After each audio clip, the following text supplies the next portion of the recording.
Hello everybody, welcome back to another video by DissociaDID. This is Mike. I am going to be filming today about switches. So everybody's come in and being like, oh, I know a DID system. We hear this all the time, right? Someone will be like, oh, I know a DID system and I know they're faking because they switch really fast. Or, oh, I know a DID system and I know they're faking because they switch really slow. It doesn't look like your switches. Stop. Calm down. Take a seat. We're going to talk about switches and we're going to talk about why you can't be running around fake claiming people because of the way they look when they switch. Stop that. What are you doing? That's like seeing someone who's depressed and being like, oh, you know what, mate? Your depression don't look like that guy on YouTube. Your depression looks different. You're faking your depression because you don't look sad enough, or you look too sad, so you're overdoing it. Just have to stop it. Everybody stop, sit down. It's not that serious. Everybody sees people who like are happy to switch or like show their switches or whatever on social media. It turns into such a big thing for literally no reason. It's so bizarre to like our system particularly because it is a normal part of the disorder. Very little other parts of this disorder where someone will go, oh yeah, you're showing literally part of the criteria for having your disorder. Let's fake claim you for it. What are you talking about? What are you saying? That is part of the criteria to have the disorder. Why should we hide it? You know, like it's not harming anyone. It's not harming us. It is literally how our brain works. Look, if people want to share their switches online, they can share their switches online. If they're talking about the disorder, why would they not show that part of their disorder? It is DID, all right? Okay. There are so many different types of switches, not just in general, but between like specific systems as well. Like you could have one system, let's take our system for example. I don't know, we could switch one day and have it look completely different from how we switch in the next 2 hours. How switches look can change from day to day, alter to alter, depending on what alters are switching, what the relationship is between those two alters are switching. You know, do they have good communication? Are they generally from or spend time in similar parts of the inner world? Are they both close to front at the time when they're switching? Have they ever switched before? Are they able to speak or communicate in order to facilitate a nice smooth switch? Or is it just running headfirst into a brick wall hoping you're going to end up in the front? Also, what's the environment like? Are you in a new environment where everybody's really stressed because you don't know what's going on and half the system is like, we're somewhere new, we all need to have our eye out and be like super aware in case something happens. In which case, you're going to be stressed. Switches are going to happen either really fast, really suddenly, or they could be really, really slow and dissociated because you can't, like, you're not comfortable, right? Also, are you around people? Are you in a situation where you have to pretend that you're not switching? Do you have to be like covert about it and mask and pretend that you're the host or whatever when you come through a switch? Is the person who's wanting to switch out in a position where they have more control over switching than the person who's currently in front? So for example, a gatekeeper who's trying to switch places with the host who's currently in front is going to have a much easier time forcing their way into front than if a gatekeeper was in front or a protector was in front and the host wants front, because they've got more like power within the system. Sorry, I'm throwing a lot of information at you. If you don't know what any of these terms mean, right, we have so many videos on our channel that explain what DID is, which some of you may know it is multiple personality disorder. It was renamed to Dissociative Identity Disorder, DID, in 1994. Get with the times. There's so much new information out. Is it real? Yes, it's real. Have we gone through all like the brain scans and psychology and the science and the biology, neuropsychology, all of it? Yeah, we've done it all. Go have a look. Trust me, there'll be something to interest you on this channel. Subscribe while you're here, actually, if you're enjoying it. Soren and I have listed a list of like examples of different types of switches. Put in all those things aside as well. And to be honest, actually, this is a good example. If you want to look at us and our system as an example of how switches can change over time as well. When we like first started online, and Chloe was our host at that point, and we started in March 2018, right?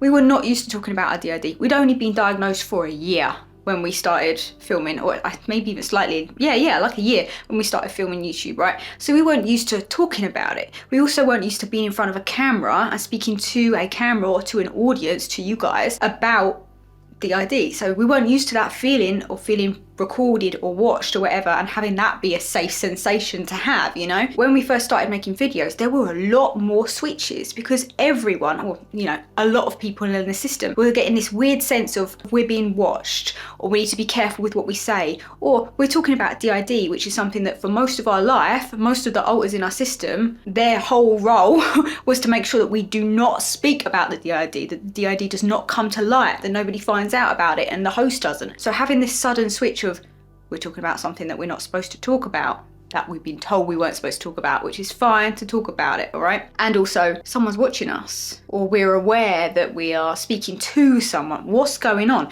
So it was making a lot more people in the system pay attention to what's going on in front, or even pulling them in some cases closer to front so they could be like, what's going on? Do I need to step in? Something doesn't feel right, something is different, right? So there were a lot more switches because there were a lot more people up close and in front, and a lot more people being like, whoa, or I want to say something, or actually no, we don't want to say that online, or whatever, right? And then as that became our new normal and dissociative became our job, this is what we do, we educate people about mental health and dissociative identity disorder and trauma to try and make sure that other people don't have to suffer with it as much as we did when we couldn't find any bloody information out there, right? If we can do something that helps ease that and makes it a little bit easier to understand, a little bit easier to digest, and that is, that's great. That's what we want, right? We're talking about DID. Someone's probably filming, right? And this was our, daily life. It's fine. And also knowing that if there was a switch, through experience, they knew that whoever was hosting and editing the videos at the time was going to cut out anything that the people involved were not comfortable with. And if there were switches and stuff and it ruined the video, whatever, we'd just refilm, which we do pretty regularly. And that it was not something that we needed to panic about. It's not something where somebody always had to have their eye on front, and it became a new normal. So there was no switches slowed down in videos. It wasn't really needed anymore. We trusted the host to be able to do their job, especially when, for example, Nin really took over the channel. Now, for example, in the most recent videos that you're going to see a lot more switches. Why? We're in a third stage now, a stage where the feeling of feeling watched or filmed, it's caused a lot of hyper-arousal, not in terms of sex, but in terms of trauma. We're very, very aware of what's going on. That obviously leads to a lot more people being up near front, not just because people are very aware, as I said, but also because some of us have now trauma around being filmed or being online or whatever, and what could this potentially cause? So because of that, we have a lot more alters, especially caretakers and protectors, who are up near front to support the people who are filming. In most cases, that is probably going to be Red, Kem, me, maybe Sally, Jade, and Soren. For example, there's a couple of us up front. It's me, Mike, fully in front at the minute, but there's a couple of people hanging around. If Soren was filming, it's more likely that there would be a lot more blendiness going on because they need extra support. He needs way more support to do this than I do. But it's going to cause more switches. For example, in the video that we did about demon alters and why some non-human alters can exist and what would make that happen in a child's brain, why on earth would they create something like that? Someone couldn't bloody do it, even though I was wondering, as 16 minutes or something like that. You can probably watch some of it on our Patreon if you want to see behind the scenes. Go to our Patreon and have a look at it if you want to. But it was 16 minutes or something of me wandering around with Soren, Kokon and Kem and Red, all trying to encourage him it's going to be okay, and him panicking and retching and being very re-traumatized and stressed by it. And in the end, Sally switched out and Sally took over the beginning of the video. But because of what we were doing, Soren was force switched back into front. They were being dragged back into front because filming is a positive trigger for Soren. And there, boom, another switch. And at the beginning it was all blendy and rapid switching and Kokon and co-fronting because me, Mike and Soren were co-fronting. All of that happening in the space of half an hour, although the video isn't that long, obviously. That wouldn't have happened in the early days. It definitely wouldn't have happened during our second period where we were very, very calm and everything was all right. It does depend on what scenario you're in as to what your switch is going to look like, how many of them you're going to have, and how those switches present to the people around you. You could have two of the same type of switch, and the people watching for the first switch might be able to tell what's going on. The system might be happy with that or might not be able to hide it. And then with the second switch, even if it's the same type of switch, for example, a very quick switch, they might be able to completely hide that from you and you might have no idea it's happening. So let's have a look through the different types that you can potentially have. This is not an exhaustive list. Also, some of these we've made up our own names for them because they're based on experiences that we've had and other people with DID that we've known have. And also, some of it is psychological terminology and things like that as well. So let's have a go through them. First type of switch, really long and dissociated switches. This can happen when you're already quite dissociated, or when the alters who are switching don't have particularly good communication, or when the switch is happening between alters who inhabit very different parts of the inner world. So they might be kind of metaphorically coming from a very different area of where the consciousness and the memories and whatever are being held than somebody who is together more often with the person that they want to switch with, right? It's going to make it harder. It's a more difficult switch. They can be very, very long. I didn't even say anything.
And like I was saying in the beginning, just because you have a different type of switch that looks different from somebody else's system, or even different day to day or whatever, that doesn't mean that that person is faking. Just because your switches look different from our switches, don't mean that you're faking. Don't mean that we're faking either. You.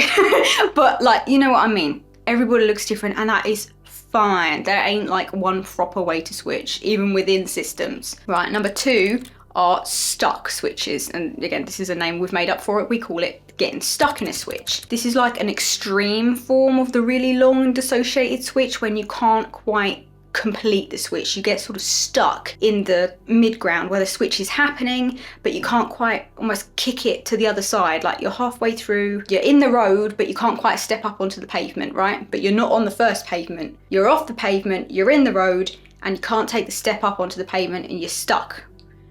You're in a midway space, you're in limbo basically, and you can't push it over. They're awful and usually end up with massive headaches for us. It's like trying to change gears on a car and stall in the car. These kind of switches can last for minutes, they can last for hours, and they are really, really unpleasant. If you are aware enough, and if there's 2 people there, or even if there's just one person kind of there in the front, you can start to panic, because it feels like you're very out of control and you are literally stuck. It feels horrible. I cannot express how much I hate this, the feeling of powerlessness that comes with it. It's not fun. I think it's because it leaves you very vulnerable. If you can't force the switch through, you're in a vulnerable space. You don't necessarily know who you are.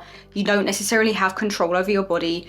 It's real unpleasant. Now, when this happens and a switch hasn't fully completed and you're stuck in the middle, this can sometimes leave room for someone else, a third person, to come into the front or accidentally get pulled into the front while you're trying to pull someone else in for the switch. I don't know whether this feels different for other alters in my system. This is just how it feels for me, Mike. I feel if I'm trying to, because I'm a protector, I can pull people around a little bit in the system, as in like pull someone closer to front, push someone out, right? Within limits. I'm not like super strong at that. For example, if you were going to ask Jay's got pretty much an iron grip. You know, she can't do everything all the time. There are situations where she wasn't able to do what was needed, but you know, we're only human, right? But she'd be able to pull, push, whatever, whoever needs to force into front, because she is our primary gatekeeper. That is one of her jobs, like main jobs. Me, for example, I've got more sway than, for example, the host, but again, it's not like an iron grip Jade's is, for example. But if it's, let's say, a host and they're trying to either pull someone into front or force a switch over and they don't really know what they're doing, they can accidentally pull other alters close to front, or there's just a room, like a gap, where another alter can get pulled in. And you can actually see this happening live when we didn't want it to happen, which was when we did a interview with Anthony Padilla, and you can watch it on his channel.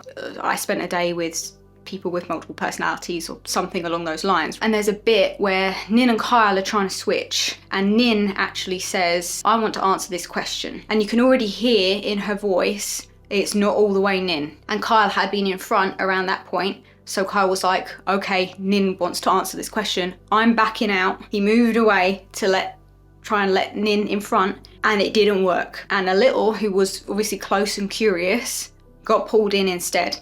She also was more than happy to be there.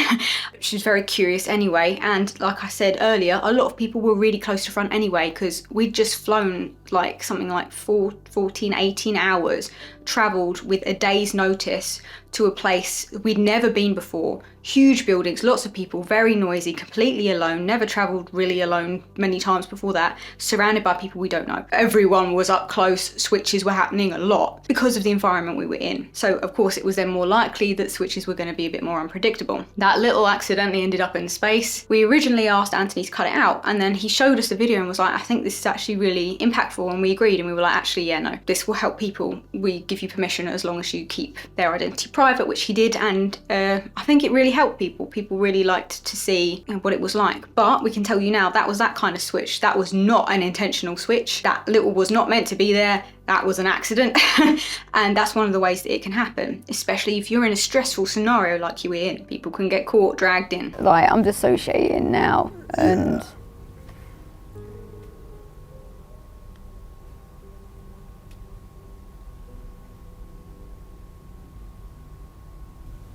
take your time. Let me know whenever you're ready.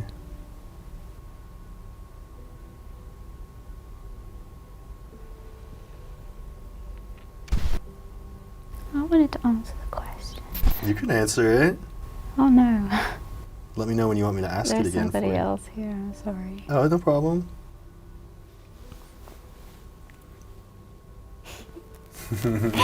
Hi. Hi. How you doing?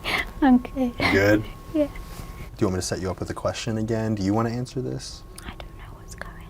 While DID is a defense and coping mechanism and it does work really, really well, that doesn't mean that it's foolproof, and it doesn't mean that there are always fail-safes that will always work 100% of the time. It's still a human brain. There are times when things can go wrong, or where protective mechanisms or whatever don't kick in the way they should, and it's like that with anything that the body does. Sometimes it gets things wrong. It's the same with DID. Generally, it's very, very effective. Very effective, which is why it can go undiagnosed and unseen for such long periods of time. Immediate switches, and those will be the kind of switches that can happen like that, real quick.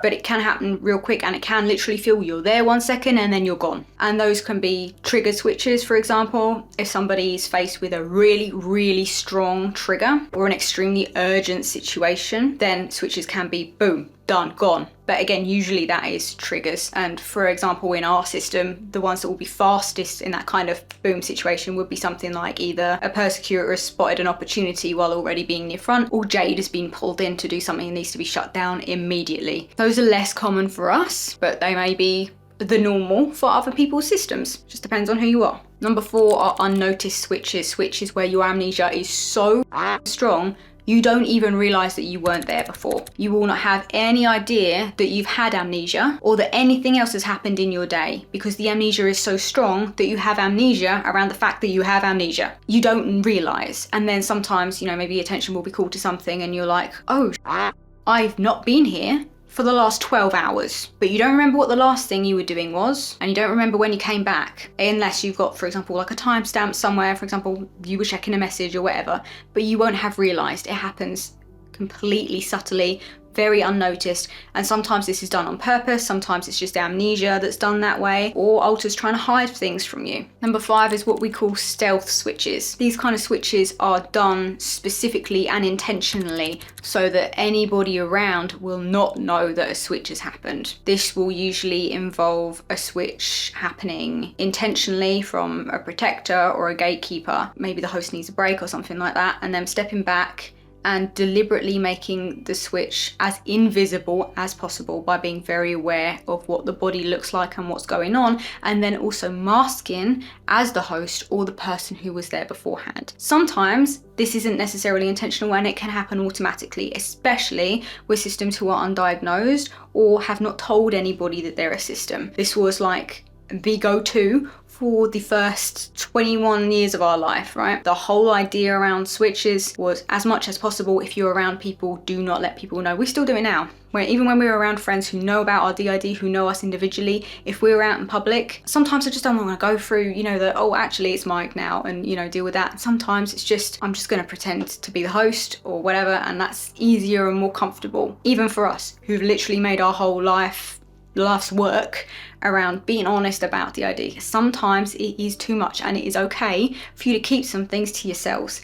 It is the immediate response of how the system works, at least for us, and that is fine. Next kind of switch we call smooth water switches. It was Kaya, or maybe even Nin, who called it this, because it feels like two pieces of like silky ribbon or two really smooth rivers of water crossing one over another. It's really smooth, it's really easy, it's really calm, and these switches are great. This happens between ultras who have really good communication. So for example, this is the kind of switch that Kyle and Nin would have all the time.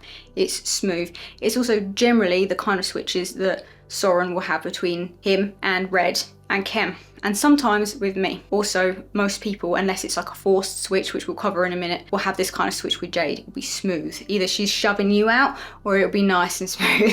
This is ideal, and this is what you can work up to when your communication starts to improve. This is such a good reason to improve your communication between always, because it just makes things so much easier, less chances of a headache, less stress. Next kind is heavy switches. This is when your body can feel really, really heavy because you get very dissociated. And sometimes you can feel dissociated without feeling heavy, but for this one, especially if you can feel that it's a switch coming on, you feel like your whole body is really heavy. Either you're being dragged downwards or backwards or upwards or sideways or whatever if you're being pulled out front, or down. And usually this will happen when someone's trying to switch with you or you're about to go into a really long dissociated switch. And sometimes this can cause like your whole body to like go like that. Sometimes it will cause the head to drop down. Sometimes it will make you really, really dizzy. Another reason for, you know, you might start swaying, you might notice someone sway or their head go like that or whatever. And it's just because they're going into a really heavy switch. These are harder. They don't feel very nice. Usually you'll end up getting a headache or something like that afterwards. Another type of switch isn't necessarily a switch, but we're going to include it anyway, is when you're co-con. This is when somebody gets a little bit closer to front from the inner world, enough so that they are consciously aware of what's going on in the external world alongside the person who's fronting. It can feel like somebody is standing right behind you or near you or watching what you're doing, and they're usually able to, if communication is good, communicate with the person who is in front, and they're able to watch what's happening at the same time. The next level up from that is actually co-fronting. That's when you've got two or more alters who are actually in the front space controlling the body at the same time. That is the next step forward. That can feel like someone's hanging around your neck, like with their arm, someone standing right beside you, someone pushed right up against you, anything like that, and they can use the body at the same time as you. For example, in the clip that we've got on Patreon, like I mentioned before, you'll be able to see me and Soren walking around at the same time, using the body at the same time, talking to each other out loud, because it's easier to do that when we're both there anyway. Back and forth, back and forth, back and forth, with like a blendy voice or a slightly different voice that's pretty similar because we're both there at the same time. Number 10 is similar to this, but that's when you're blendy, when you're so close together that you cannot tell where one alter finishes and another one starts. This can happen especially if there's a group of alters who are kind of front, and it can be very unpleasant and very confusing, and it can give you very big headaches. Next type of switch is a triggered switch. These are usually very, very quick, but not always. Sometimes it can send you into a dissociated switch. Sometimes it can be quick, like we mentioned before. Trigger switches can be from positive triggers or negative triggers. We have a whole video on positive triggers and why you should never, ever, ever use a positive trigger to force someone out unless you already have their permission to do so in an emergency scenario only. You did agree to do this. Okay, so let's go for Kyle, shall we? One specific positive trigger for Kyle is the song Pompeii by Bastille. Most songs by Bastille actually are positive triggers for him, so I'm going to search specifically for that song, Pompeii. And what I'm going to do, I'm just going to listen to it and try and relax. See if he fronts. If he doesn't front, sorry, I'll try somebody else if he doesn't front.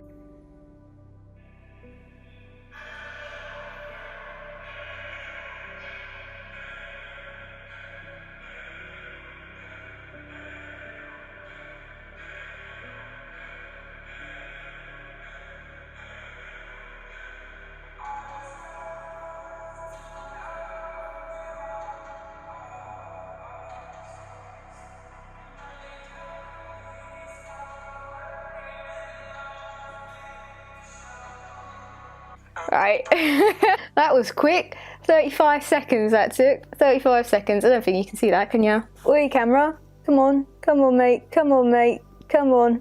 What? Oh, well. Right, then you'll just have to take my word for it. 35 seconds. Hiya, my name is Kyle. I'm the primary protector of the dissociative system. That's what a positive trigger looks like. A lot of people who've like seen our channel, like I've seen a lot of comments from people saying like,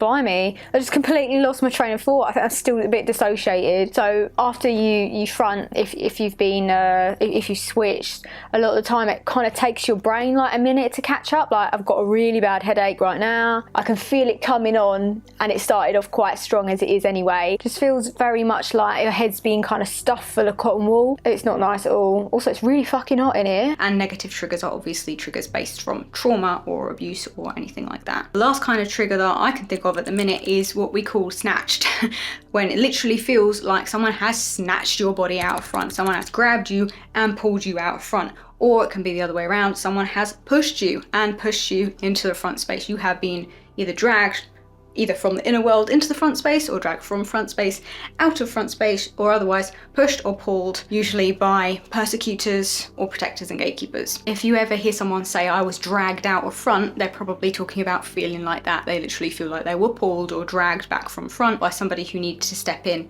to either say something or stop them saying something or do something to keep them safe. They can leave you feeling very dysregulated and confused and just a bit discombobulated. I hope that was interesting. I hope that was helpful. Please subscribe if you you like our content, click the little bell button so that you know when we are next uploading a video. You can follow us on our social medias, join our Patreon if you'd like to see behind the scenes content and other additional things. You can join it for free, or you can pledge for, I think, $1 a month or whatever the equivalent is in your currency. Thank you so much for all your support. Lots of love, everybody, and we will see you next time. Stay safe and take care. Lots of love. Bye.